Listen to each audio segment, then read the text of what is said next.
Right guys, welcome back to another one. A little video today. If you're just here to see the video, thanks for coming. Give it a thumbs up. If you're a subscriber, thanks for coming back. Also give the video a thumbs up, share it with people, helps me out a great deal. So, if you're sick of this like I am, I'm going to show you a quick solution, how to do it safely, and what you need to look out for if you're going to do this. So, let's get the camera down and let's get on with it. We're in the process of just giving our kitchen a little bit of a makeover. So we've done the tiles, the grout, we're changing this worktop, but I'm absolutely sick of these chargers and stuff that hang up the wall and they just look unsightly. So what I've gone and got is a Crabtree USB socket. I've gone for Crabtree because all of our sockets in this house and accessories are Crabtree. And the other reason I've gone for Crabtree is I know there's a lot of cheaper brands on the market, but I've heard quite bad things about those brands. Not naming any, but I'd rather stick to a make that I know, Crabtree or MK, just naming a couple.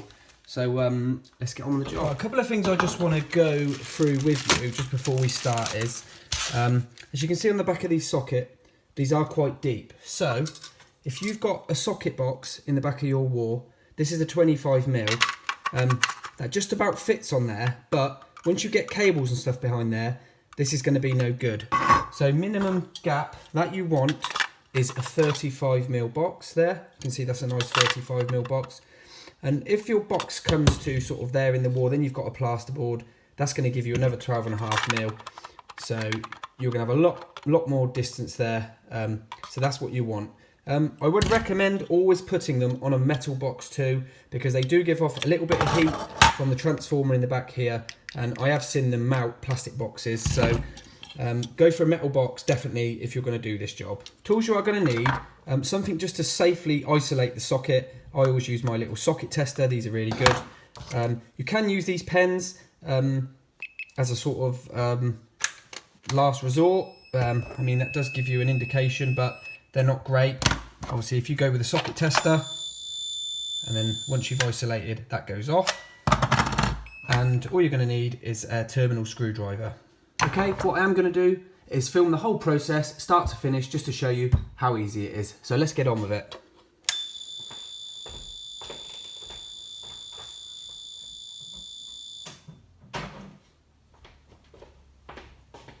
Okay, my circuit's off. Now I can remove the socket.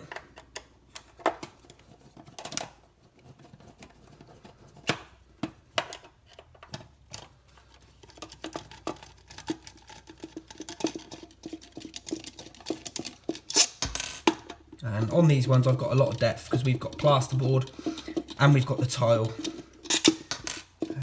depth there. So there we go. So next you've just got to disconnect your socket. And remember, if you've got RCDs fitted on your fuse board, which you should have by now, if you do touch that, because I've just isolated the MCB, if you do touch that earth and the neutral down, it will trip the RCD off, but don't worry about that. It doesn't mean it's live, it just means that the RCD is doing its job. Okay, so once that's disconnected, take your new socket, and the only thing to remember with this is, just make sure you get the cables in the right terminals. Green and yellow being the earth, brown being the live, and blue being the neutral. And obviously if you've got old wiring colours, black's your neutral, red is your live. You've got two earth terminals on these. You don't need to use both earth terminals. You can just put it into one.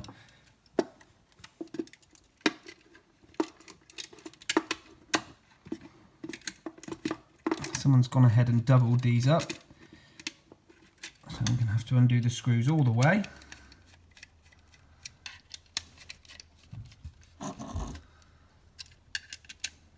Like so. And then connect my cables in.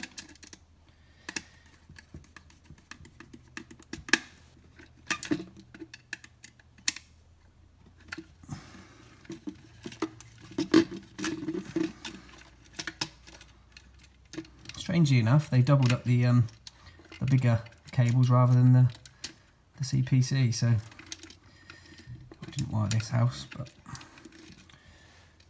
next one is my earth going in.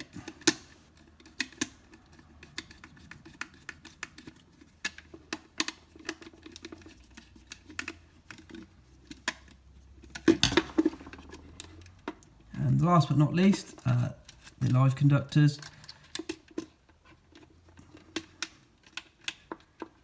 Get both of those in, and make sure when you are connecting, you don't really want to see any copper sticking out the back there. Just when you're connecting, just keep a little bit of pressure on them, and then once you tighten them up, they're good to go. Okay, so just a little test, just give them a little tug on the back there once you've done it, and then fold them nice and neatly inside the box. And as you can see, I've got lots of room on this box. So the last thing to do is just locate your two 3.5mm screws in the back of the box there.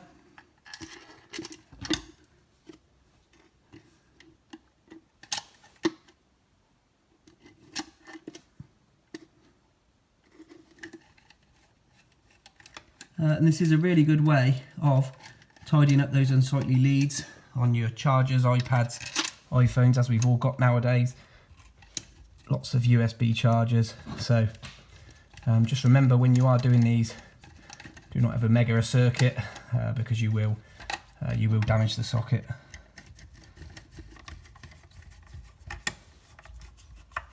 So there we go. Once that's screwed up, level it up to how you want it to be.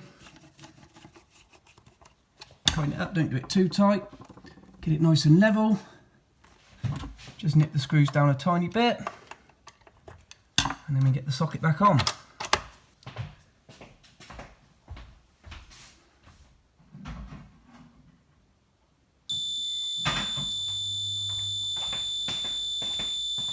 that off. Just want to add, you can get the little frames from Screwfix where you can sit your phone in the top there. You can sit it in the top there on the frame, and then you won't even see it. There you go. So now you've got a socket 3, and you can also just use the USB on there. You can get two USB plugs comfortably in the front there. So let's plug that one in, and there we go, charging. So that's a nice, simple, easy job you can do yourself at home. Do it safely. Make sure you've got the right depth box, 35mm minimum, and you can't go wrong. So give the video a thumbs up, and I'll see you on the next one.